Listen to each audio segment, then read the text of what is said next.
Ladies and gentlemen, welcome to our favorites. Many of you have expected Angela Hewitt to be with us tonight. Unfortunately, due to the new pandemic situation and the quarantine rules in the UK and in Switzerland, it wasn't possible for her to come. But let's see what happens, whether or not we can come up with something new in the future with Angela. I'm sure we will. So for tonight, we had to come up with a new solution, a new idea. You know, Rudy is always full of ideas. So we found a very special guest to join us tonight in our new program. Konrad Hummler, our founder and president, a good friend, and above all things, a person who is, if I might say so, crazy for and about Bach, in a way. In a way, yes. In a way. So in tonight's presentation, you will be hearing lots of music. We will be commenting on our favorite recordings and excerpts of our production. We've been working together, well, we, three of us, for 7 years, and Rudy and Konrad Hummler, of course, for many, many years before then. And, of course, this fascination that you both feel about Bach, where does it come from? Well, if you ask me, it comes first from playing the violin. I learned to play the violin a little bit. And, of course, then I played Bach, you know, the E major concerto I tried to play. Perhaps you could quickly give an impression of that.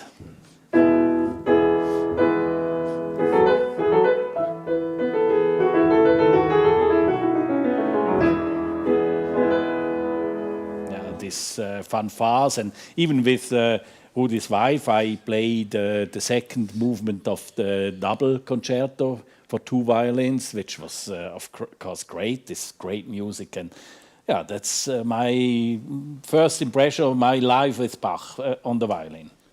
You mean this one?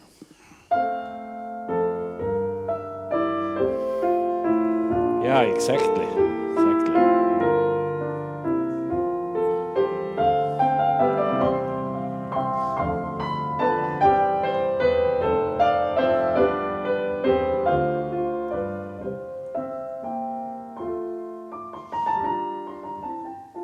Somehow, yes, exactly. Thank you. But then, of course, or not of course, I started also to play a little bit of piano, and there I'm now with the minuets, some of the minuets that Bach wrote, I think, for one of his sons to learn. Might be, or was it for Maria, for Magdalena? Yeah, you maybe. mean this one?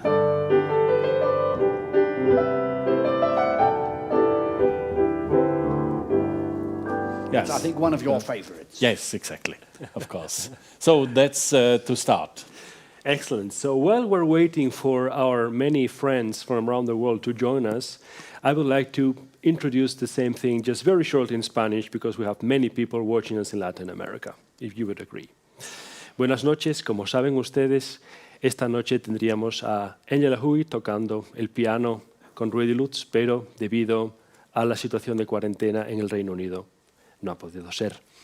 Tenemos un invitado especial, muy especial, que es el señor Konrad Hummler, nuestro presidente y fundador, que es un enorme y entusiasta amigo de la música de Bach. Nos acaba de explicar que su relación con Bach viene desde muy pequeño, porque él, cuando tocaba el violín, aprendió estas piezas que nos acaba de presentar Rudy Lutz. But I think, Rudy, that you've also gotten numerous messages from many friends that told you what their pieces are, their favorite pieces are. We had a very pleasurable amount of mentionings, and I just took up a few out of it. From south of Sweden, it was Christer Danell in Velour. I don't know if I'm pronouncing fine, but he says BWV 18, gleich wie der Regen und Schnee vom Himmel fällt. That's a piece he loves very much.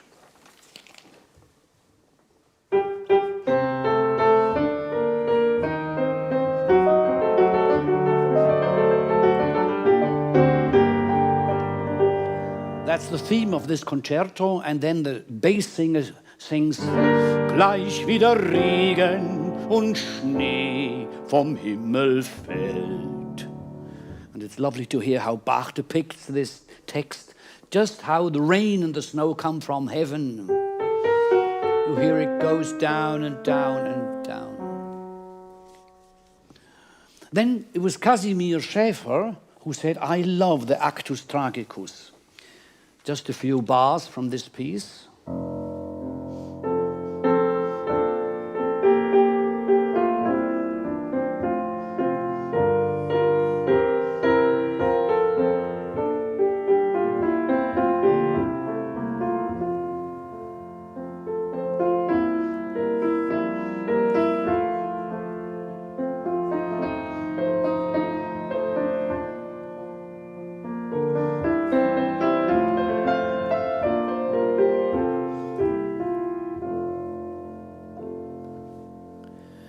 And of course, Johann Sebastian Bach, his fascination is also all the mentioning of lots of sorts of themes. Listen to a few of them.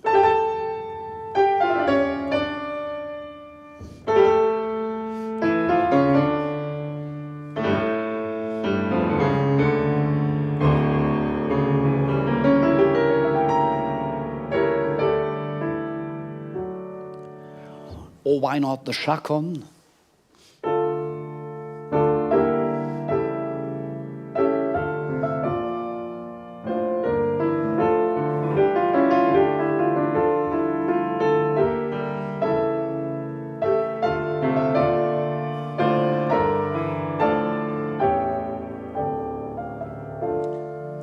If I change? This being a dream to play, but that's out of any possibilities for me as a violinist. It's just too difficult. Well, you are young, and so you could practice every day an hour, take a fine violin teacher, and then perhaps in a few years, you know. Yeah. Fine, yes. But did you play this piece?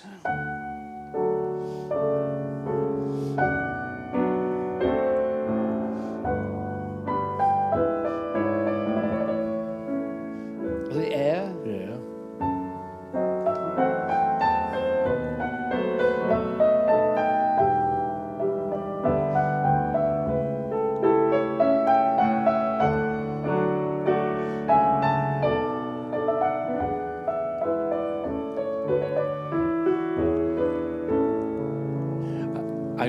I played that once with the orchestra. I was near Zurich and in a orchestra for just lay amateurs, and yes, this was just, it's an amazing piece, isn't it? Something very calm in it, very comforting. Yeah. Absolutely. And the thing I would like to mention, ladies and gentlemen, is if you hear a piece you know from Bach, you can immediately recognize it and say, that's exactly that. It doesn't remind you of another piece of Bach, but it says, if I know the name, it must be the air, it must be the Xoan, it must be the toccata. And this individuality fascinates me so much. How is it for you, Xoan? Mm-hmm. May I choose something for you to play? I wonder what you want to propose. Something from the well-tempered clavier, just to make up for missing Angela Hewitt so much tonight. Oh, then I would say...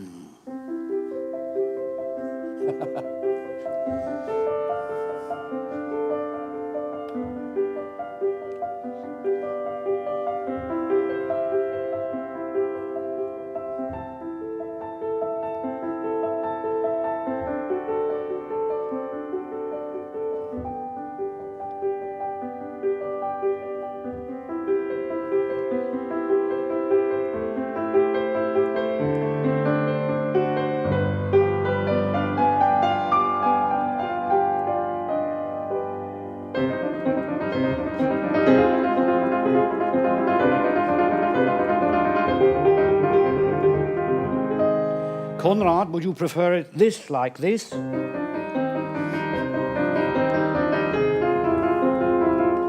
well, like...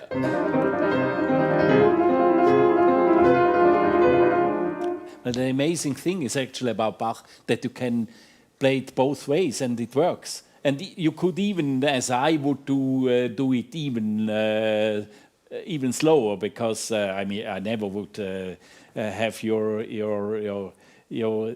first tempo. That wouldn't work for me. But nevertheless, I mean the amazing thing with Bach is you can actually choose any speed, and it's still good music. And I never had this experience with another composer. I don't know if I'm right or not, but I would say it's absolutely true what you're saying. If you take a Bach in another tempo, something else comes out. I'll try to play this tempo you might want. Is that okay? Or even slower? That's fine. No, it's fine. You realize the changing here. You hear the dissonance.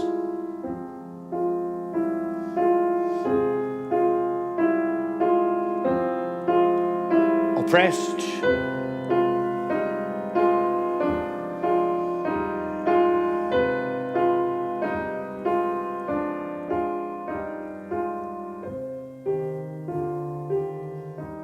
It's calm again. And now listen to the changing coming now.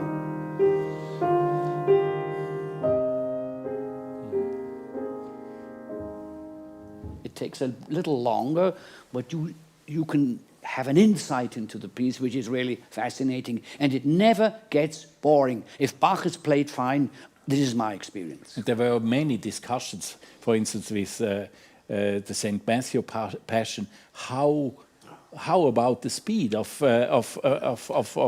for instance, the introductory choir? I mean, you can have a performance which is absolutely slow, and then, of course, some others which are...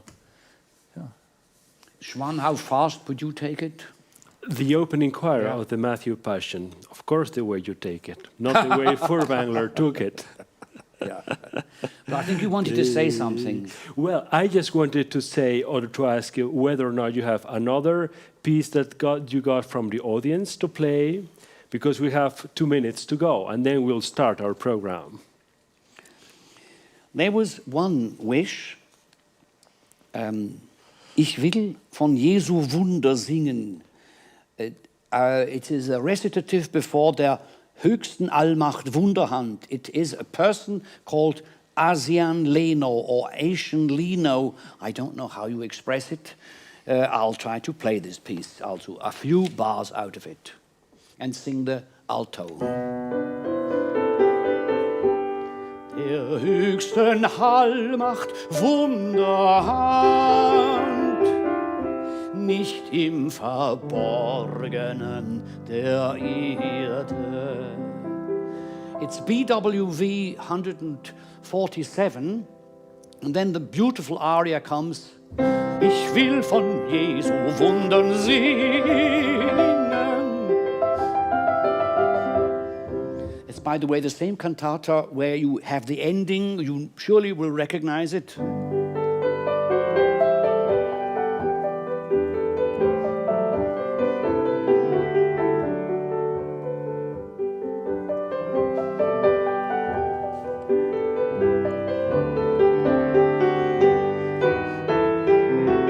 Now the Matthew Passion.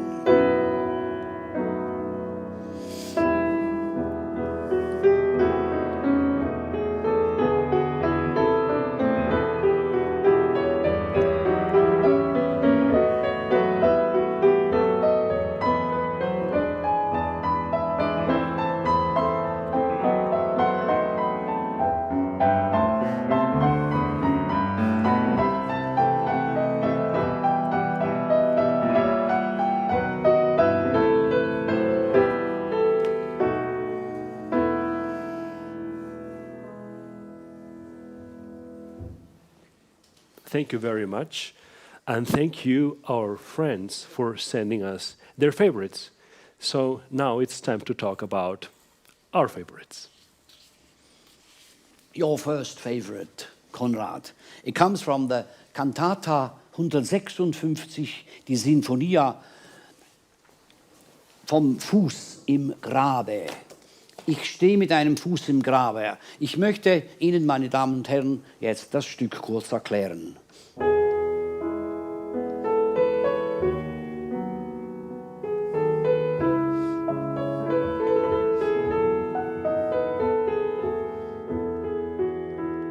Wir haben diesen Bass. Na, na, na, na. Und jetzt dazu diese Melodie, die ich jetzt versimple. Der Reiz ist weg. And now how Bach wrote it, tenderly. Ra-di-di-da, la-da-di-di-di-di-ha, na-na-na-na-na-na-la-da-da.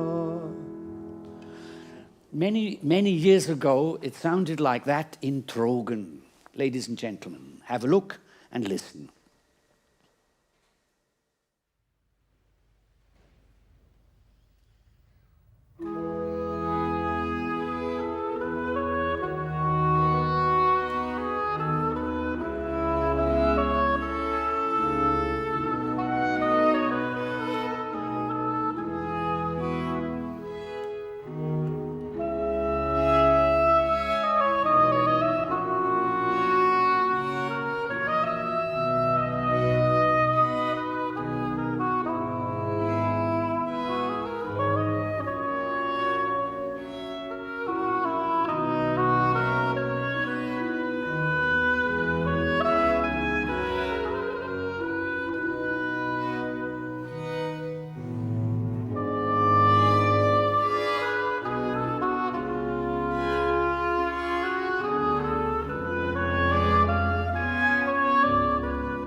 Conrad, our special guest, why did you choose this piece?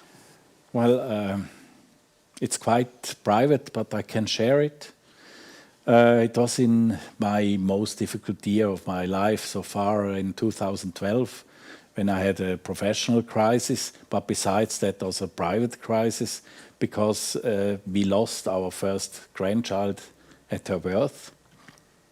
And yeah, this was kind of a heart-rending melody which helped us. It comforted us somehow to overcome that. And you know, in the sense, at the end, everything will be good. Do you think you could translate that for our Spanish users and fans? Oh, absolutely. Voy a traducirlo al español rápidamente. La pregunta es ¿por qué escogió el señor Konrad Hummler esta pieza en particular que se llama Tengo un pie en la tumba? Así se llama esta cantata BWV 156. Y efectivamente nos comentaba que en el año 2012 dentro de una gran crisis profesional, también hubo una crisis personal debido a la muerte de la primera nieta que murió al nacer. Y esta melodía de la cantata ayudó a toda la familia a atravesar esa crisis. Well, there's something comforting in this melody, and I cannot define what it is. Perhaps we can come back to this issue afterwards, but there's something in this music. I think it's that what I tried to point out. If it would have been T, da da da da, it's so usual, but this T da da di, da, it's like taking a baby to your breast and saying, "Here I am, I'm comforting you." Things like that, these details, and I think here we see this, the great composer. And also in my first choice, the Schlusschoral aus O Ewigkeit, du Donnerwort. BWV 60. It is, O eternity, you word of thunder. Es ist genug, it's enough, take me home. I want that the chariot of Elijah is coming and carrying me home. It's this choral with this special melody, not di-di-di, but da-da-da-da. And listen to Bach's bass. Di-da-da-da. It's really hovering off, I've got the feeling. And Alban Berg used this, by the way, in his violin concerto. An incredible moment. He quotes Bach, it's like behind a curtain. And he also takes his 12-tone motif, his dodecaphon motif from this choral. And it's, of course, an homage to Johann Sebastian Bach. We could listen it in a very, very early recording. I think it was one of the first cantatas we recorded, 2006.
So, Rudy, this is quite an old recording, and I hear certain things that I have a feeling you wouldn't do the same way today.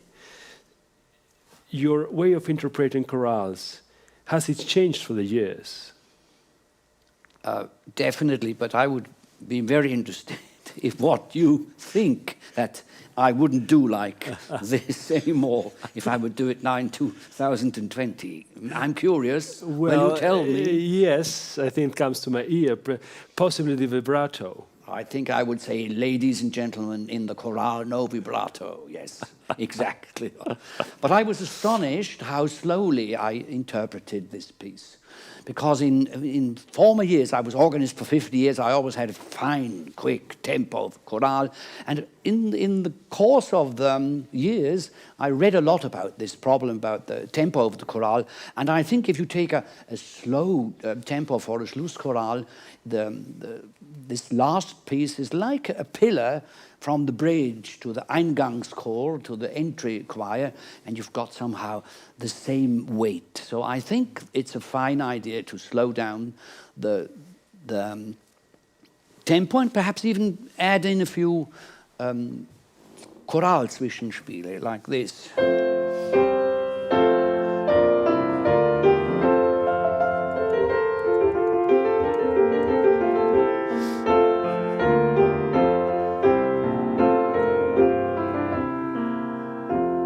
And in church I would have done Nun danket alle Gott mit Herz und Mund und Händen.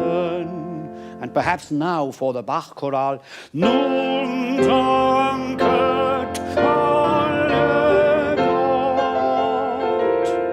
It's quite another sort of choral, but of course I like the fast way. Then the service is always a little bit shorter too. But okay, that's my short comments on the choral. Well, thank you, Rudy. Now it's your turn, Johann. What is your favorite, your first favorite? And just tell us. Yeah, well, I've chosen one opening choir of very heavy cantata, I would say, the VWB 46, Schauet und sehet, ob irgendeinen Schmerz sei. So why did I choose this particular choir? I think there are several levels. There is an emotional level there. The text comes from the, if I remember correctly, from the Book of Lamentations, so el libro de los lamentos, es ein Klagelieder. And this lamento music, starting with the flutes in unisono, is so expressive and so gripping on the one hand. But there is also the technical level. We know, and maybe Rudy can tell us about it a bit later too, you know, there's a parody, which means that Bach used an existing fragment. Or, to be correct, he used this music for a later composition for the Mass in B minor.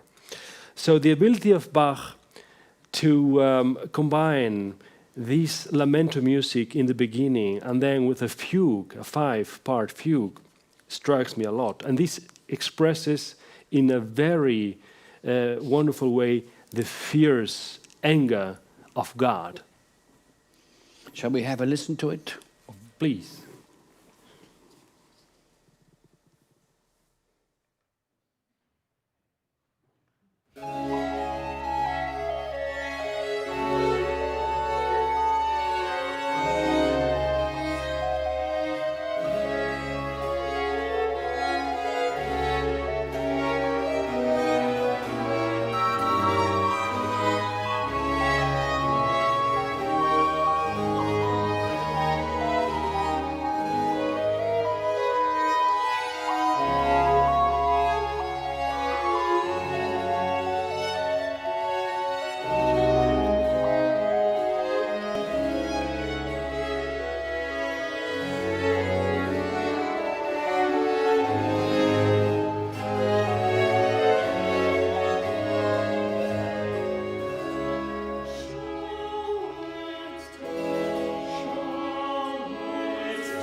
Wow, what density.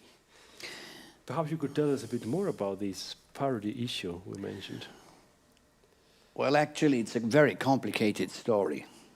But I think one point I would like to show you, because if you know the quitolis peccata, from the B minor Mass, you say, well, that's not the same piece. But listen, if here you've got the alto singing, schauet doch und seht, you say it sounds a little bit the same. He doesn't do any more one, schauet doch, but he does 1, 2. Qui tollis, because he's got tollis, he takes another note. Qui tollis peccata. So he can change the rhythm, the declination, the way you speak it, and so you can take the same music, and he puts it from D minor to B minor, so he changes the key. I think he wants to rescue great music.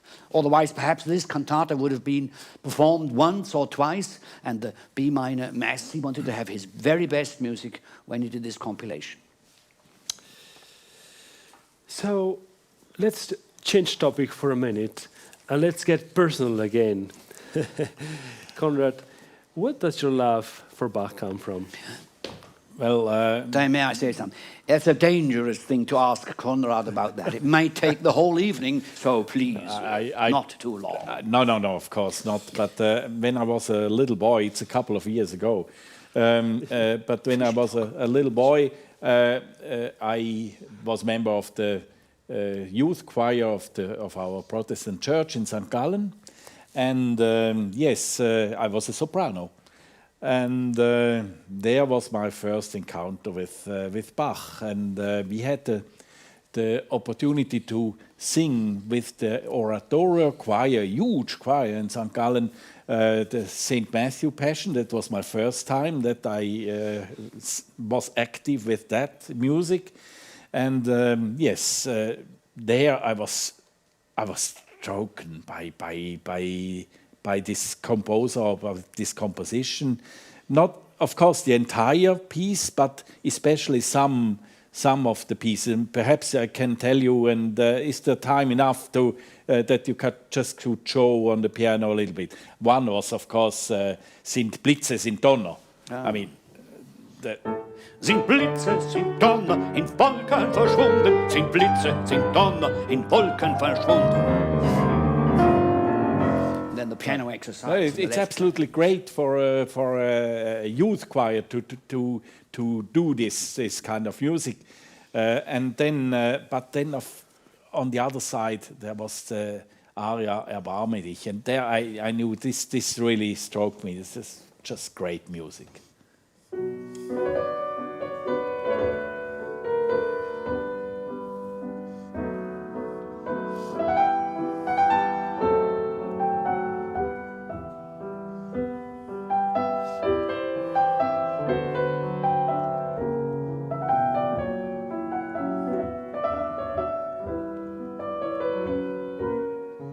That's, by the way, easier as the Xoan. Perhaps you could start with that one and then take the Xoan. Yes.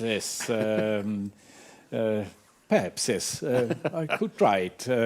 Thank you, Maestro. But then there was the third one, and this was kind of music which made free, you know. It was Mache dich mein Herz rein. Towards the end of the St. Matthew Passion. That's a bass solo, bass solo, yeah. Let me see. Da, da, da. Dee, da, da. Yeah.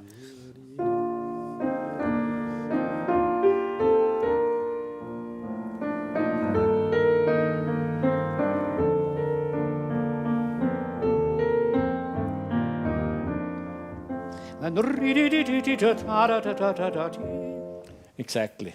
And then from then on, I knew this music will be part of my life.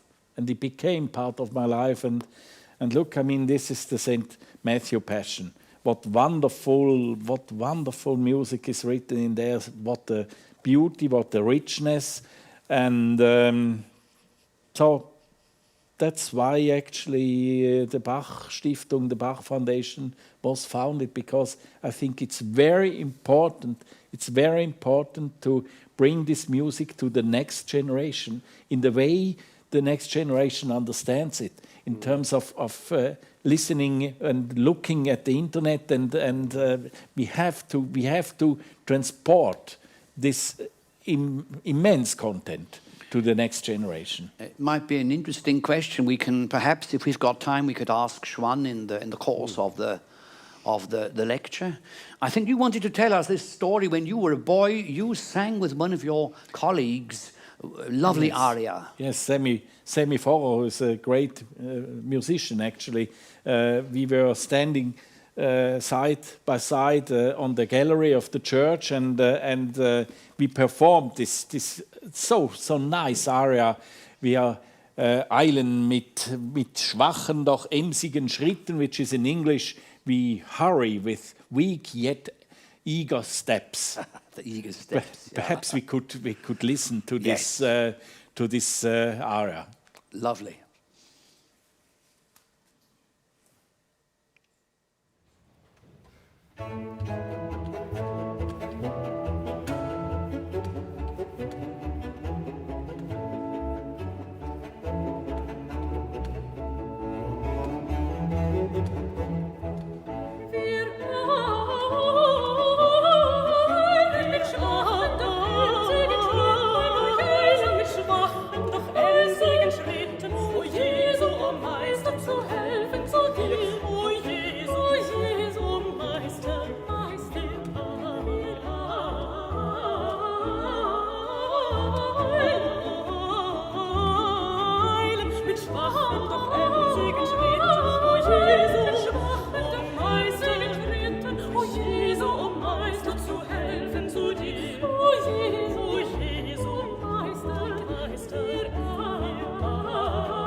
To you now, Ruedi, to you, what is your relationship? How was it established with Bach?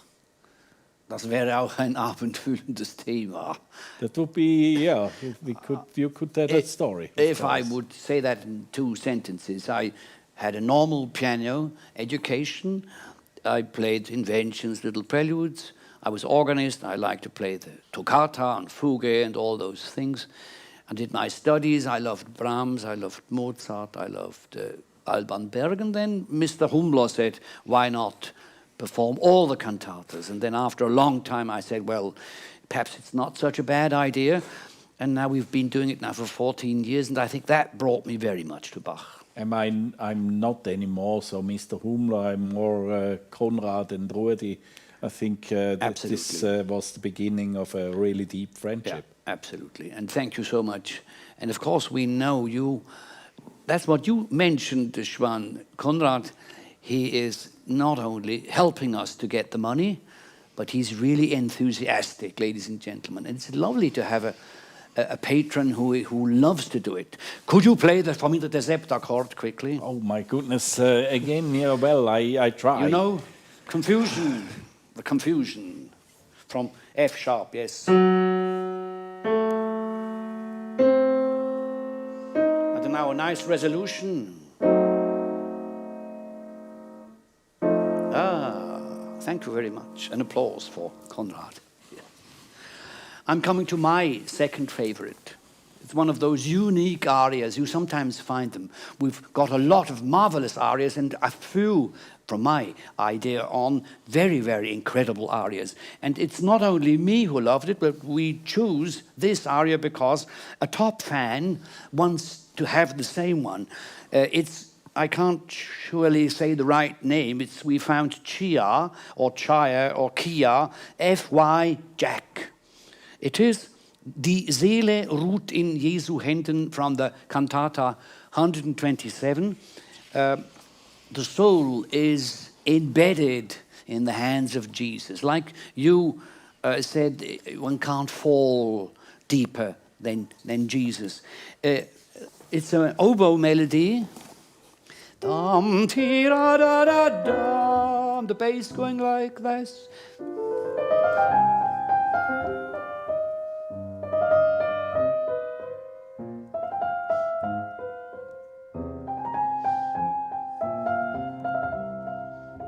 What makes it very special are the two recorders going the whole time like this. It's very hard to keep the tempo. The aria goes more than 7 minutes. We'll hear the first part and the second. And then the soprano, it's Julia Doyle. Die Seele ruht in Jesu Händen. But I'm in the wrong key. It should actually be a half a note lower. Da, ri, da, da, da, la. Let's have a listen to it.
What are the criteria for a great performance of music from Bach, Konrad? Well, for me, Ruedi, it's transparency.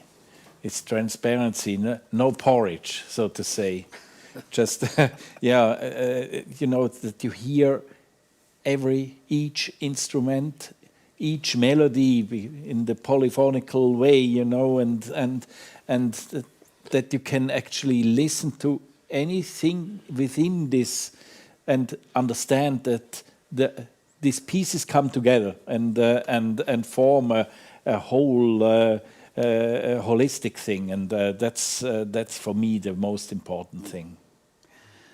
Xoan, you have got a nice second idea you would like to give us, a favorite. Perhaps you could introduce that and tell what are your opinions about the good performances, perhaps once again in Spanish and then with a little English reduction. Well, I've chosen instrumental part of a cantata, namely the opening sinfonia of the second part of the VWV 35, Geist und Seele wird verwirrt. He elegido la sinfonía que abre la segunda parte de la cantata BWV 35, Geist und Seele wird verwirrt. Es difícil de traducir. El alma y el espíritu se alteran. Y yo creo que en esta sinfonía instrumental está muy claro que el alma y el espíritu se alteran.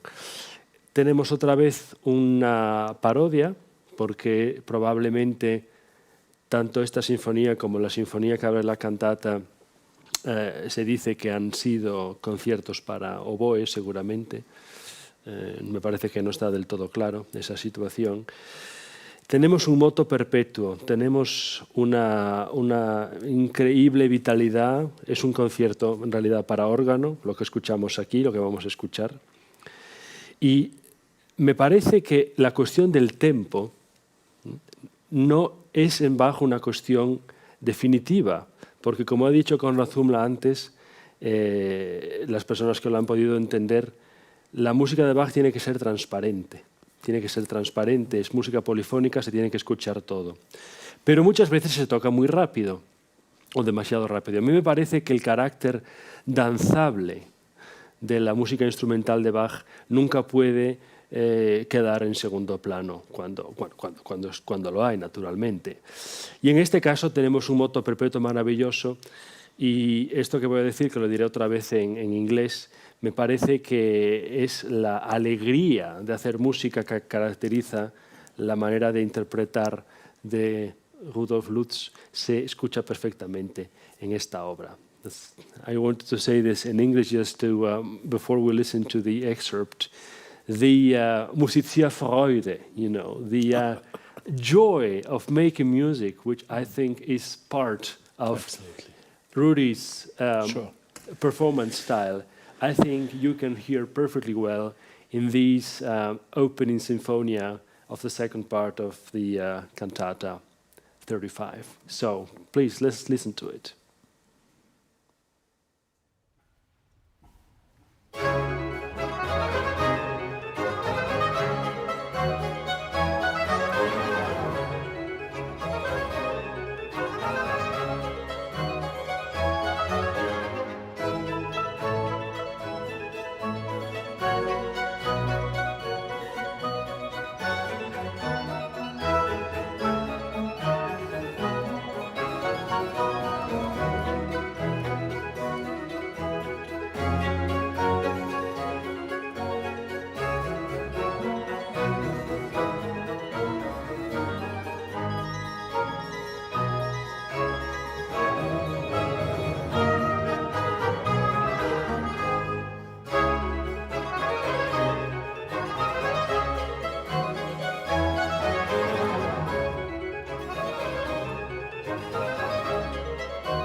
Johann, in 2014 we had dancing music, Bach. I mean, this music, it's difficult not to dance actually.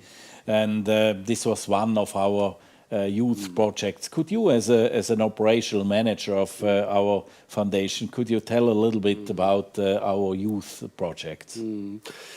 Well, of course, as you mentioned earlier on, the foundation's got the mission to dedicate it to young people, you know, to pass on to further generations, younger generations, the meaning of Bach's music. And so I think the foundation does that in many different ways, in different projects with children, with young people, but of course also not just in projects, but presenting the way we put out and we reach out to younger people on social media, for instance, which has been an enormous way of reaching people around the world. Now, regarding the projects, yes, you mentioned, I think you're talking about particularly the dance project with Royston Muldoon, Yes, exactly. who spent 2 weeks actually here in Teufen, very close to where we are sitting right now, working together with Ruedi and with a class of young dancers. I mean, they were not dancers, they were just young girls who had nothing to do with Bach and with music, didn't know anything about it. And if you go on YouTube and watch what happened after 2 weeks of working Bach and working dance with Rudy and Royston, you will be amazed to see that they really did something for their lives. They will never forget what they experienced there. So experiencing Bach is very important for young people. Each year in the Bach Tage, in our summer festival, there is a project with young people. This year, we would have had one too, with the Kantonsschule Trogen, which is the Switzerland, the secondary school, so the level prior to going to university. And so unfortunately this year couldn't take place, but it will take place in 2 years. So the Kantonsschule Trogen, which is the church you see in most of our videos, is also very important to us.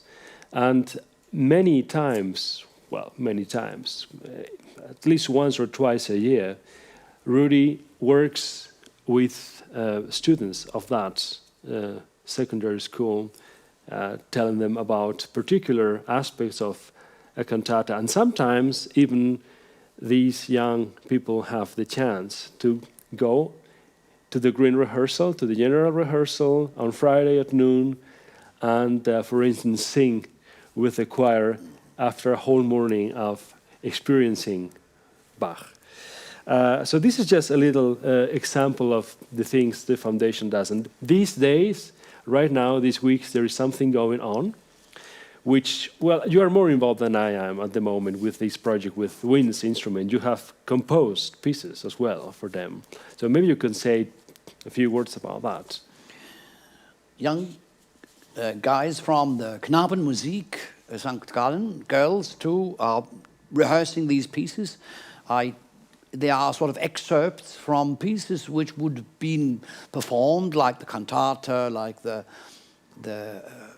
parts around it. The seminaries would have had a little music, a little entry fanfare, and I composed that, and it was quite hard for the young people to sort of find out how to play this music. And I think if you play the music yourself, like,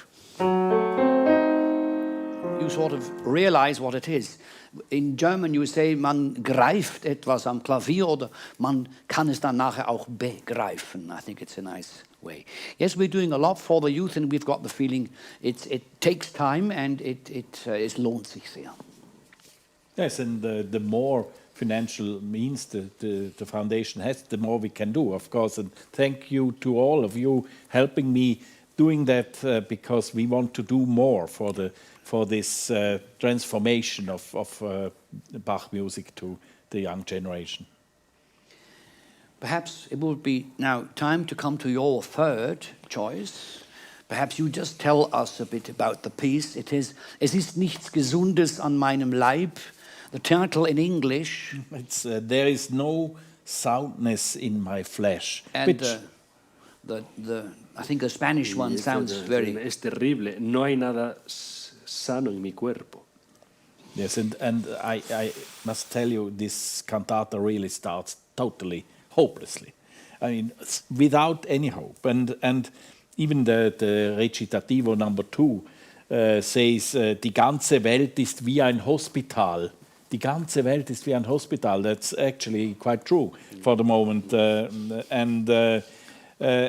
The number 1, which I chose, is the opening choir. and that's one of the most expressive pieces I know by Bach. And in a way, it's Baroque music, but it's timeless in a certain way. It's so expressive. It could have been written in 1913 or 1920 in an expressive way. But then, perhaps you could quickly show what are the elements of this music. Rudy, please. You've got these seufzer, ri da da, la ra da, ya da da, na da da, and in the bass you've got da di da da ti da na. Listen to the choral. Ti, di, da, da, da, da. O Haupt voll Blut und Wunden. O sacred head now wounded.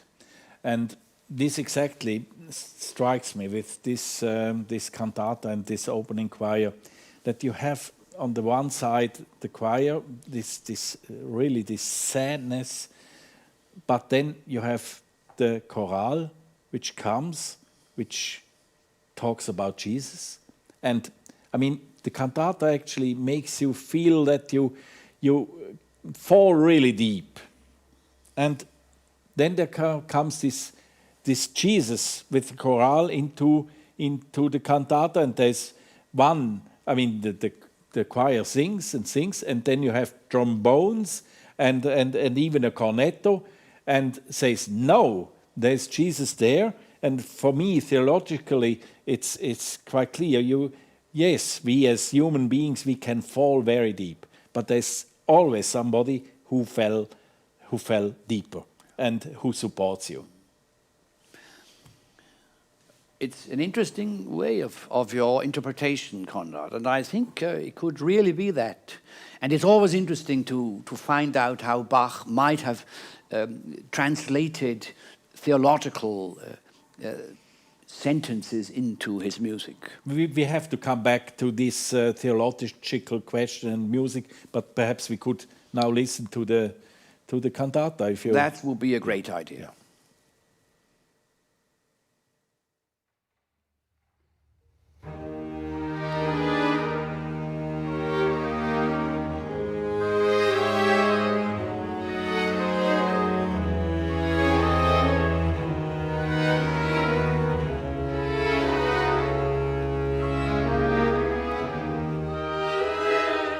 Nichts, nichts, nichts, nichts, nichts, nichts, nichts, nichts, nichts,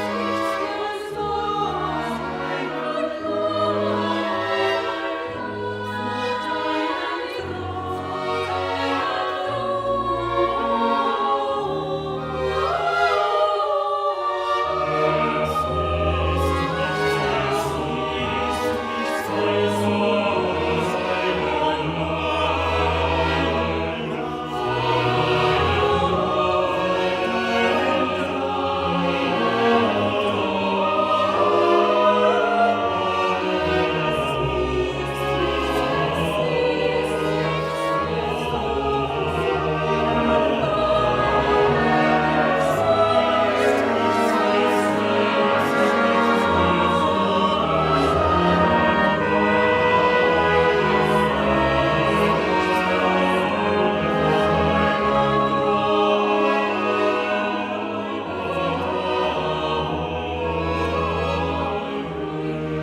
Well, very impressive, isn't it? And there's a lot of theology in there. What is your, I mean, when you interpret music, Bach music, you have to know the theology behind. Isn't that true? Of course, I would say it's the first idea Bach had. He had his libretto, and he understood what was mentioned about the theology, and then he's found it out, how can I put this into music? And what always fascinates me, you've always got the same themes. They come again. It's sorrows, it's sins, it's joy, but he does it always in another way. And the touching moments of the pieces, if I might just go to the next piece, Xoan, you've also got one of those lovely ones. Perhaps I may play it.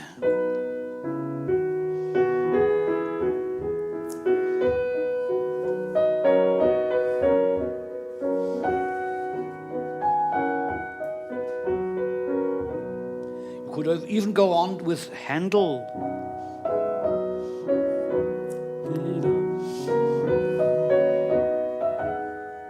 We know that Handel, he can touch the heart directly, but Bach also. It's the echo aria from the Weihnachtsoratorium. That's your third piece you chose. Why? Yes. Well, it's again a comforting piece. It's a contemplation and a conversation between the believing soul and God. And it's written in a way that it's, first of all, very secular. It reminds us of the weltliche Kantaten, of the worldly cantatas, and is very rhythmical too. It's also a dance in a way, and this circular rhythm gives it this sense of floating and of comfort. Although, of course, the text, the question the soul is asking is not trivial at all. I mean, it's flößt mein Heiland, flößt dein Namen auch den allerkleinsten Samen jenes strengen Schreckens ein. Does your name instill, my Savior, even the tiniest seed of that fierce terror? And of course, God says, Nein and Ja, alternating. And so, thinking in the context of the Christmas oratorio, fourth part, fourth cantata, suddenly this is a magical moment. And I remember very well the performance of our dear Miriam Feuersinger in Trogen, and I just thought this would be very nice excerpt to hear now.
So, Conrad, what happened in 1993? I think there's a story there.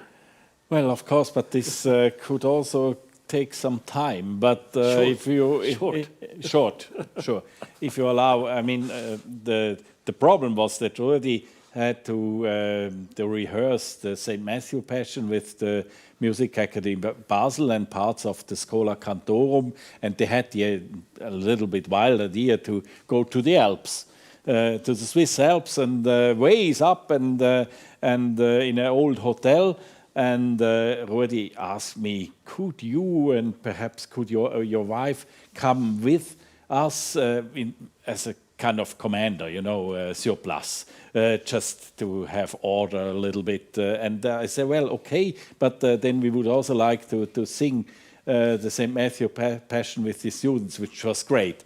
But besides that, you know, these students, of course, they were not, they were jazz students, they were just kind of whatever music, but they were not really connected to Bach. And their feeling at the beginning, at the starting point, was kind of negligence or cautious interest, something like that. And so the question was actually, how would they get involved into this St. Matthew Passion, and how long would it take, or if ever? And yes, then we were there, and we rehearsed, and it was a little bit a strange situation.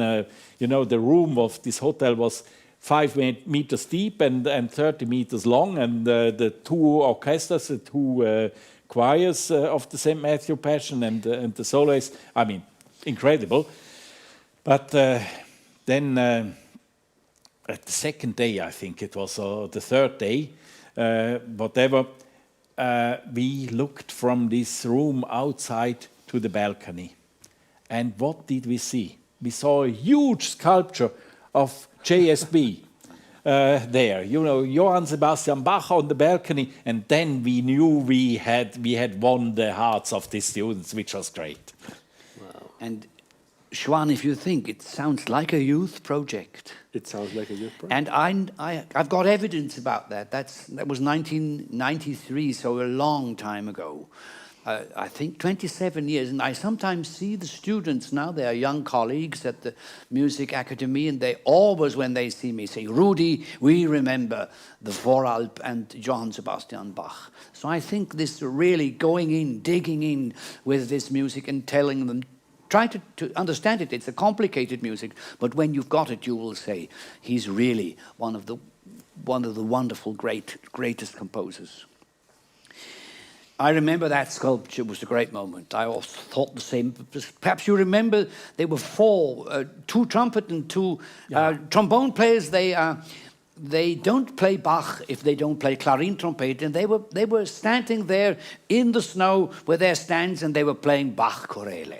Yes, it was when we had our, you know, at noon we had our little break, and I strolled through the woods with my wife, Lisbeth, and then suddenly we heard chorals from trombones, which was just, I mean, this was again heartbreaking. It was a lovely moment, absolutely. Yeah. I think we come to the end, ladies and gentlemen, and thank you, our special guest, for jumping in. We are really happy, and we hope we can have Angela Hewitt another time. We're coming to the last piece. It's my choice. It's again Weihnachtsoratorium. Nun seid ihr wohl gerochen. The Schlusschoral with the trumpet and the oboes and the strings with the choir. Again, by the way, the same choral. Nun seid ihr wohl gerochen. And it's that. No, I'm wrong. No. Pam tiridim pom pom pim pim pom pom bim pom pom tiram pam tiridi ra da da di di da da di oh bim pom pom baram. Then the tricky part comes. And now even difficult. It sounds quite like an Appenzell yodel, but it's Johann Sebastian Bach at his best. Before we listen to the piece, perhaps you could tell a few nice things for the end of our streaming, Xoan. Yeah, well, I want to say thank you to Conrad for being here tonight, and I think the sculpture you have helped build is not a snow and will not melt down very quickly. I think it will last for a long time. So thank you for helping build the sculpture. Thank you. And since we're talking about the Weihnachts Oratorium, I can help giving you a little publicity about the CD we are about to release, including the whole recording, the 6 cantatas. They are all already on Bachipedia, on our streaming platform. You can watch them for free. But that CD is now going to be released in a few weeks. So watch out for it and get your order ready before Christmas and enjoy it particularly. Well, this is a small, we have to say. Yeah. And these are our last words for today. We will be meeting again in 4 weeks, in a month, in October. So thank you so very much for watching, for sharing your favorite pieces, and to everyone out there too. Thank you very much. Sogar noch Spanisch? Ja, natürlich. Also auf Spanisch, en español. Quiero dar las gracias a todos por ver nuestro programa y acabo de comentar que la escultura de nieve que Konrad Hummler ha ayudado a construir no se derretirá muy rápido, durará muchos años. Y un pequeño spot publicitario, ya que estamos hablando del oratorio de Navidad, la grabación de todas las cantatas, de las 6 cantatas, la grabación completa en CD va a salir dentro de muy pocas semanas y es el regalo perfecto para las Navidades. Bevor wir nun das Stück hören, möchte ich auf den Satz hinweisen, der für mich der wichtigste ist in diesem Choral. Bei Gott hat seine Stelle das menschliche Geschlecht. Mankind has its stand, its importance by God. And I would say it really is one of those pieces I would take to the solemn island if I would have to choose one. I don't know if it's the same for you, Conrad and Xoan, but might be. Anyway, thank you very much, ladies and gentlemen. And here, to end up our streaming, here, Johann Sebastian Bach.